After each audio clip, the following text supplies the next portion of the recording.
It would be my pleasure to...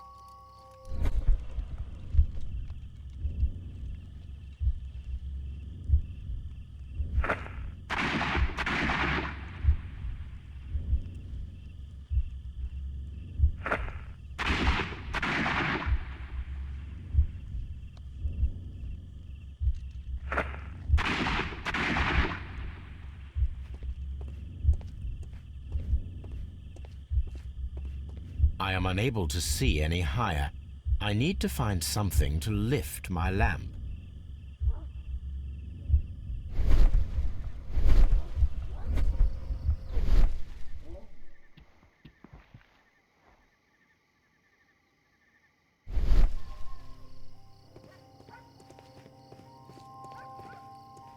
I'm always wondering what's on your mind, Holmes.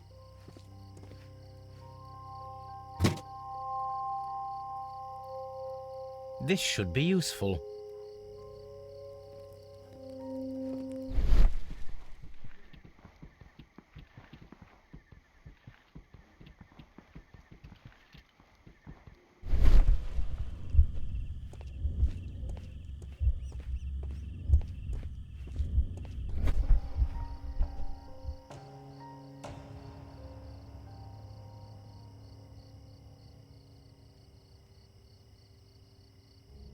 Nothing interesting here.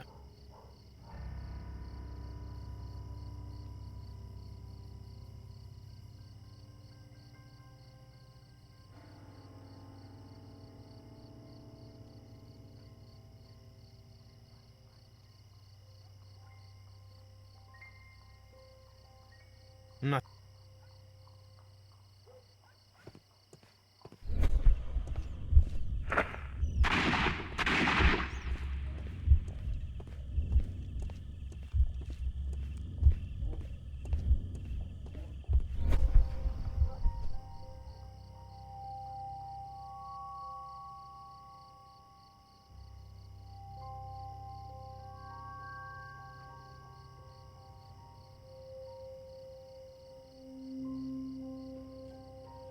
This is most definitely a bullet hole. The brick cracks are fresh.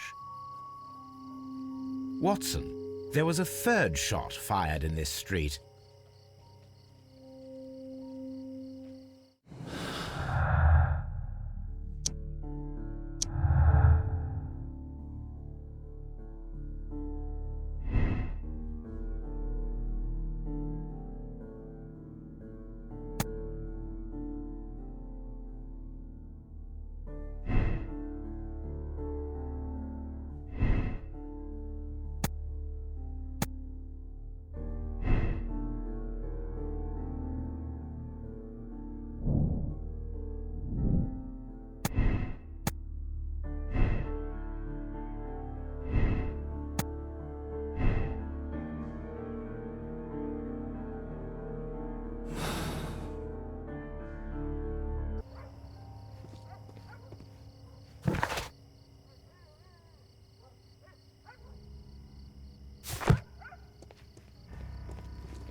Constable Marrow, I would value your assistance in this investigation.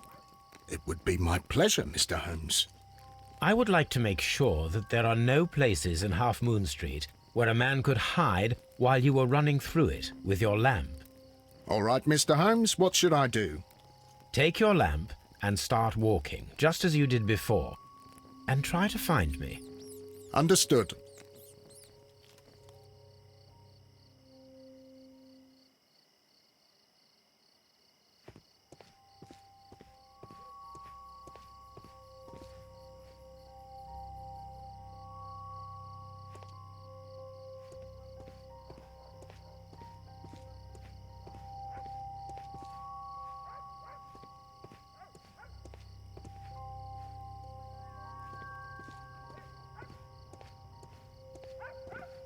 I can see you very well, Mr. Holmes. All right, Constable. Let's try again. I'll find another place to hide.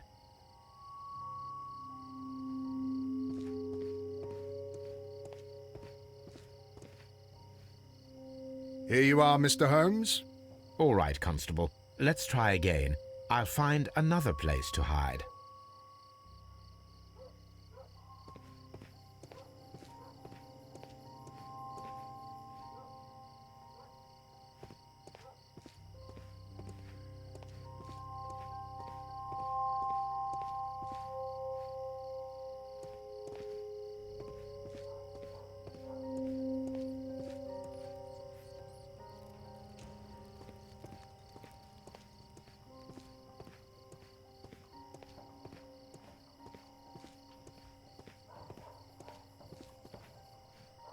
Mr. Holmes, it wasn't difficult to find you at all. It is obvious now.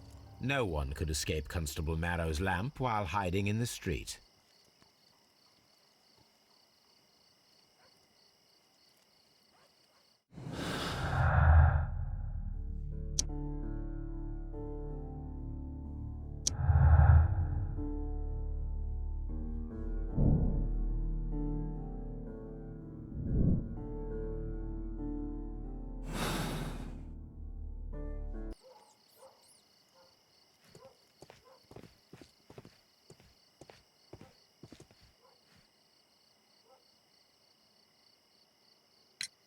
Mr. Turner, you have stated that you remained close by your window after the crime. Is that correct? Oh, yes, Mr. Holmes. I stayed at my window until the policeman arrived to examine the dead bodies.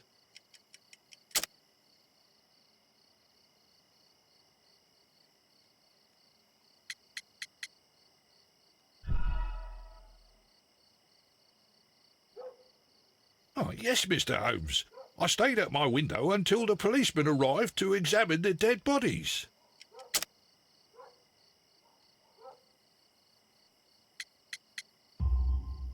That is very interesting, Mr. Turner.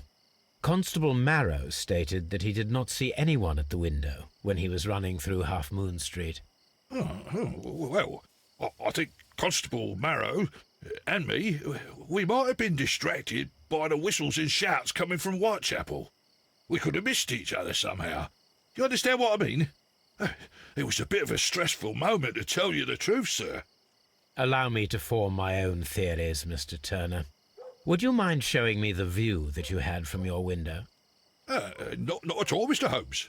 Please, follow me. Mr. Turner appears to live very modestly.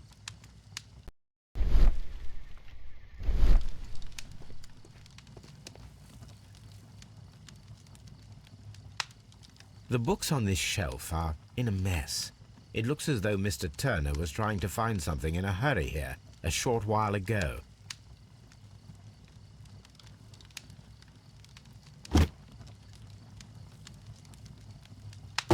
A perfect match.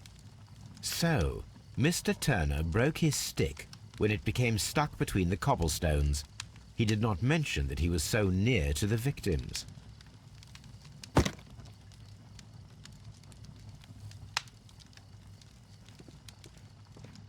Mr. Turner was roused from his bed by the sound of gunshots.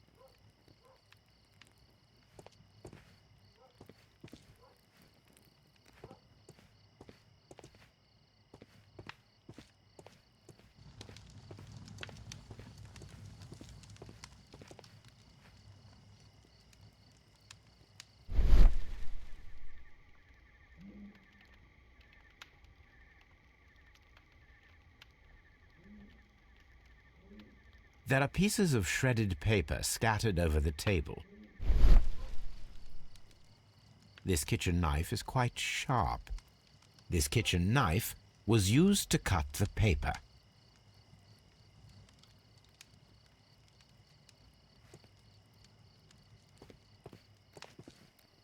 Anything else you would like to know, Mr. Holmes?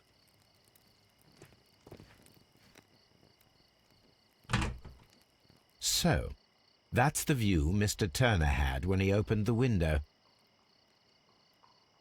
the dead body of Kenneth Butler.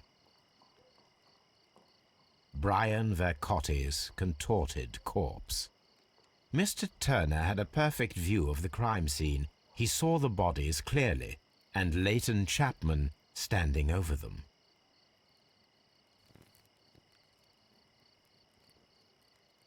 Anything else you would like to know, Mr. Holmes?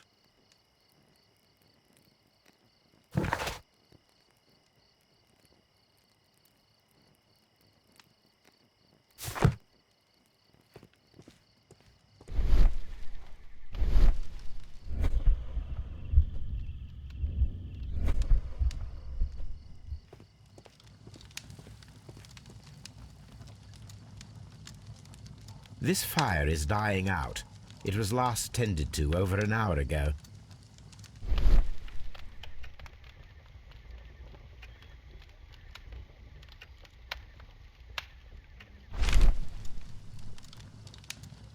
The papers are almost entirely burned. I am unable to see what's written here.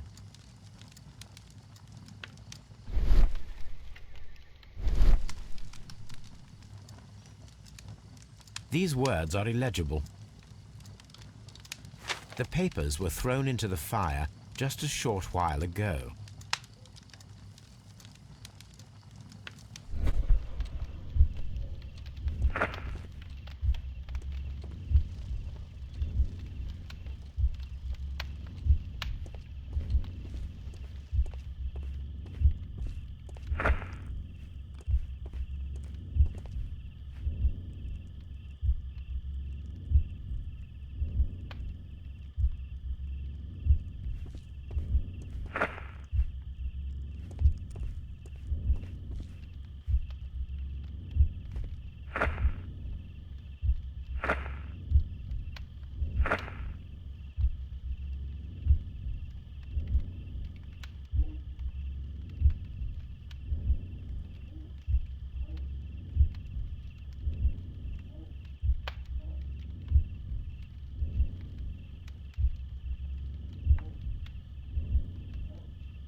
So Mr. Turner used a book to hide an object that he found on Kenneth Butler's body. The question is, what did he find?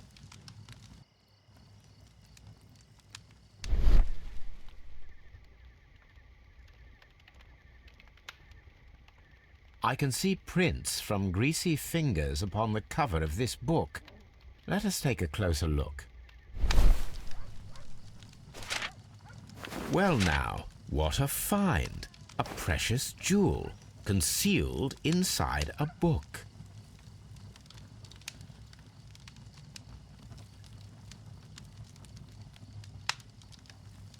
A bracelet with a unique ram's head design, a distinctive feature of ancient Grecian artifacts, probably of the Hellenistic era.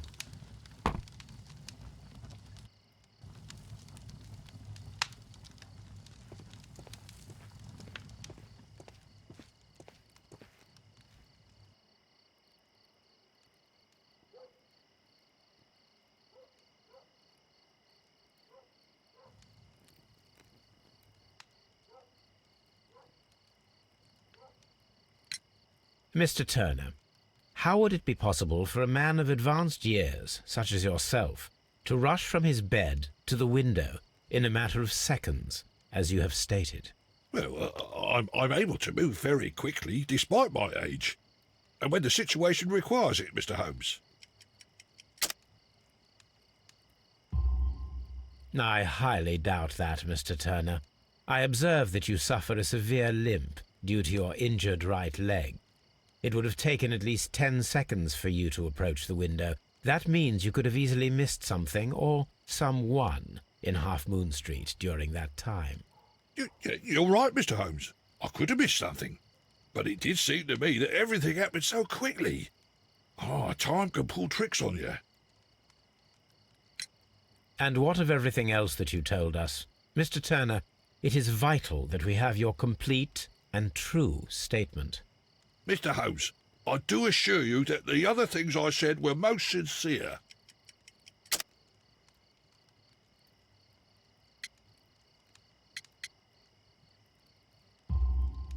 Mr. Turner, you were not sincere with me. Not then and not now. But Mr. Holmes... This, Mr. Turner, does not look like anything that a poor man might possess. It is worth more than the home that you live in. I can explain. No, merely correct me if I am wrong. You saw Leighton Chapman through the window, but you also noticed a glittering object on the ground, this precious jewel.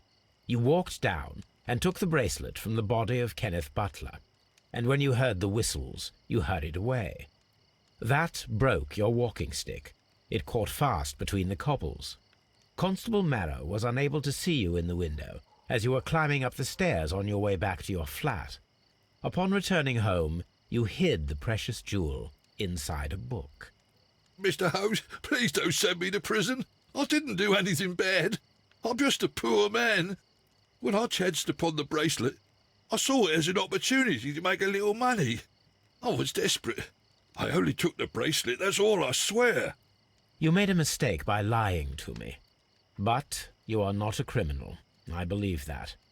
Although I must return this bracelet to its rightful owner.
Please.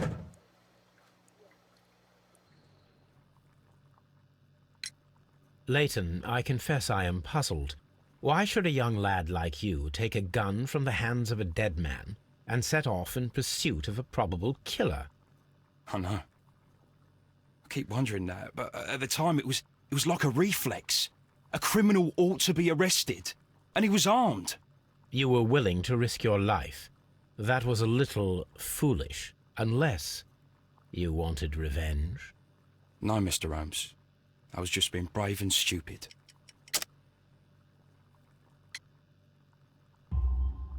I'm sure that you were, but I believe that you may have recognized one of the victims, Brian Vercotti.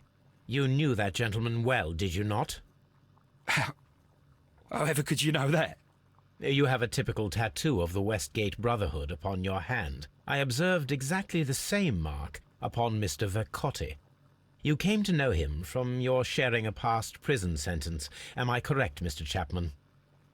God. You're right, Mr. Holmes. Would you tell me a little about Brian Vercotti? We were convicted for a robbery. Once in prison, both of us joined one of these fraternities. During that year, we tried to help each other out, you know? Now, you were quite young then, I believe. Yes, Mr. Holmes, we were. We'd only stolen a pound of meat. After we were released, and when I saw what my little brother had become, I decided to work towards living an honest life. And Vercotti? He had a hard time. His sister had died in a Whitechapel dispensary while he was in prison.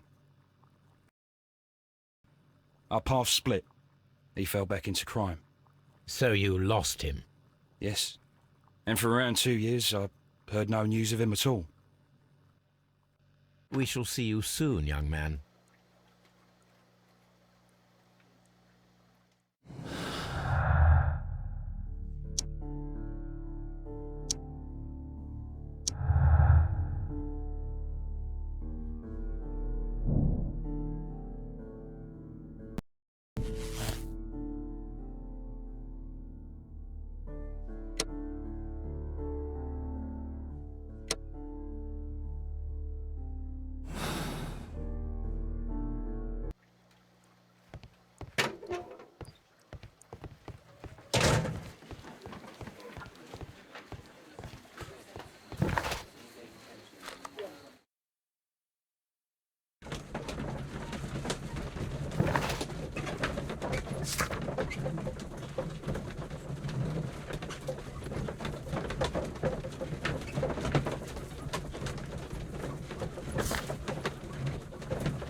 That is not the one I need. That is not the one I need.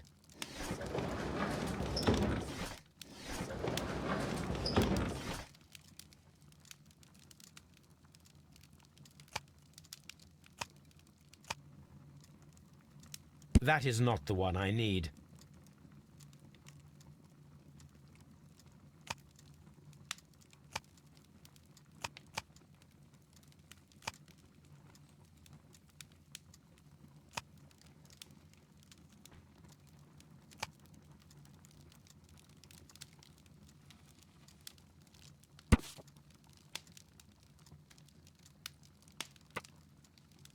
Here it is. I need to continue my research in my archives.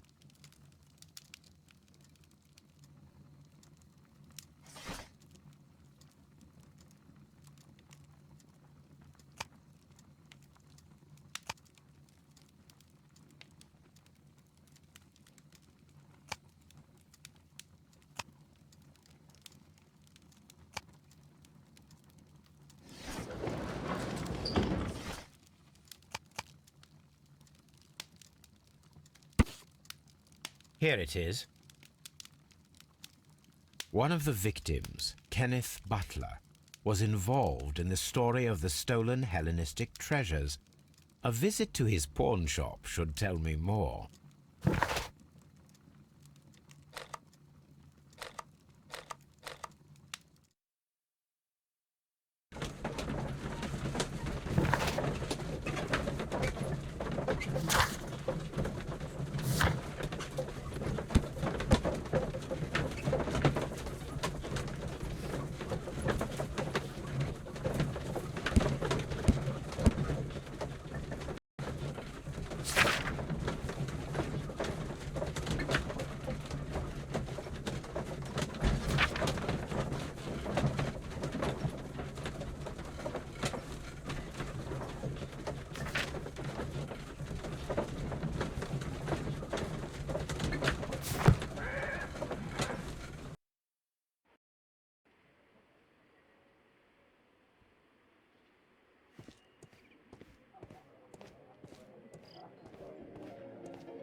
Mr. Butler's key matches the lock perfectly.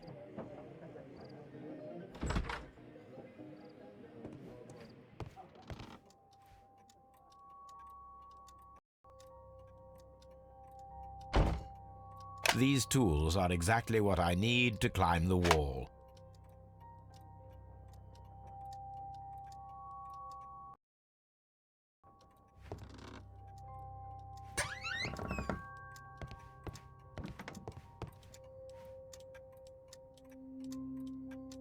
This is exactly what we need in order to imitate the flash of the fireworks.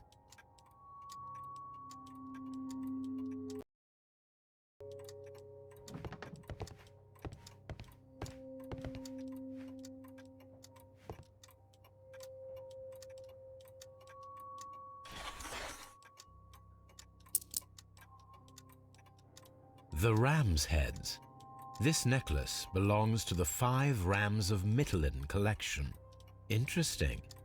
That means that Kenneth Butler owned a part of this collection all this time, 10 years after the theft.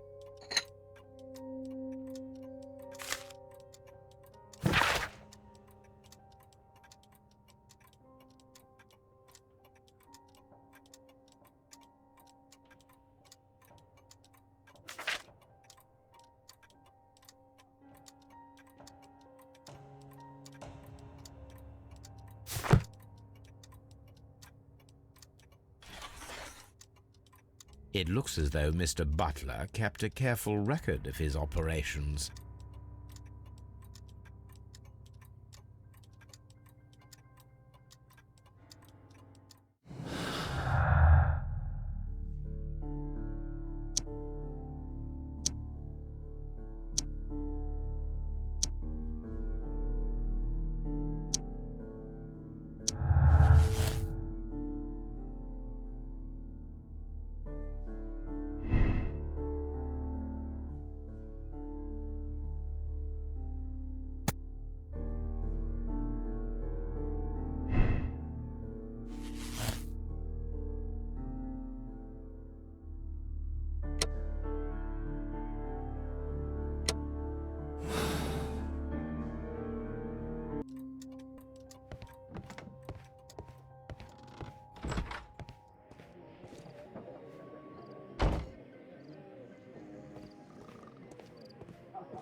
What's up with you, lad?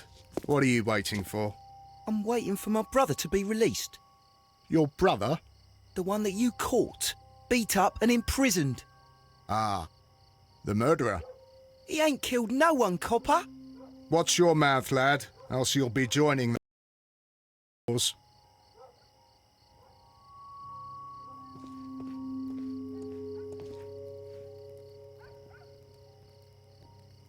Constable Marrow, Watson, I would like to perform another kind of reenactment with your help. I'm listening, Mr. Holmes. I want to check if Leighton's testimony can be trusted. If someone could vanish into thin air at a specific moment. But Holmes, I don't see how. I am going to be the mysterious gentleman whom Leighton followed. I will stand exactly where he saw him before he was blinded by the flash. Watson, you will be Leighton. When I fire the signal flare, you should start to chase me. I understand, Holmes. You, Constable Marrow, just play your part and do exactly as you did. Just, please, wait 5 seconds after the signal flare. I doubt that Polly Powell would have screamed any earlier. As you say, Mr. Holmes. Let us begin, then. Catch me if you can.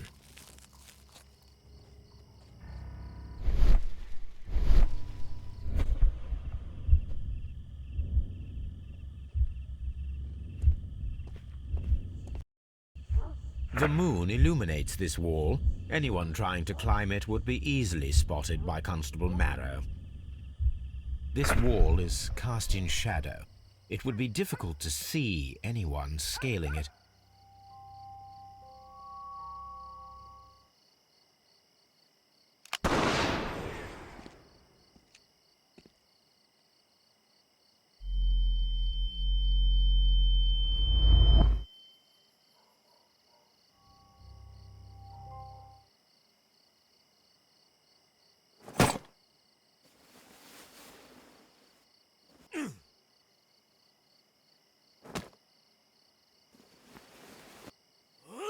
I can barely see anything.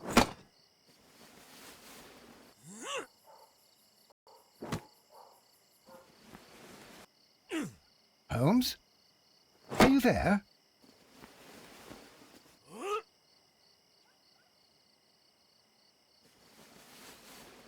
I should try climbing faster.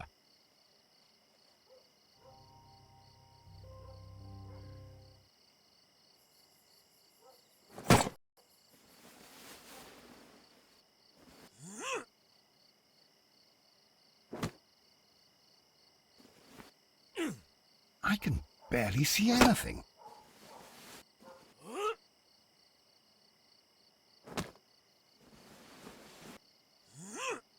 Holmes?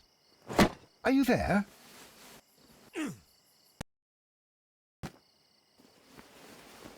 Where is he? My God, a man can't just disappear like that.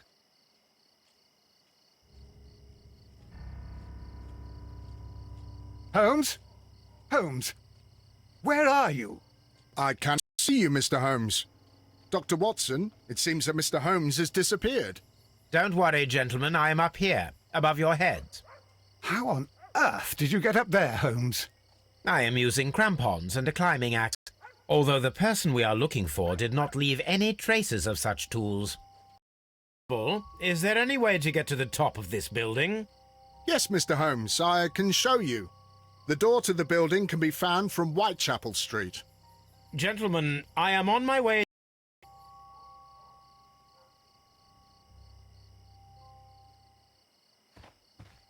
This is the back of the building with the attic floor that you required, Mr. Holmes.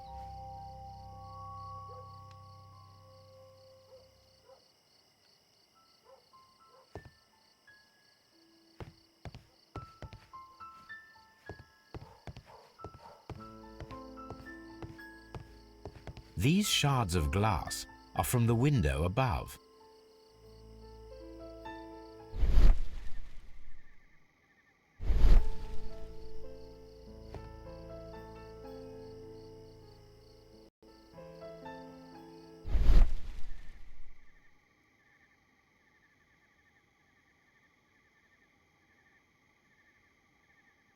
A cluster of thick black threads. They're unusually strong. I should examine them under the microscope. Someone broke through the window to get inside the attic, but in his haste he ripped his jacket. We can conclude that the person whom Leighton saw climbed up the wall, broke into the attic window, and escaped through the hatch.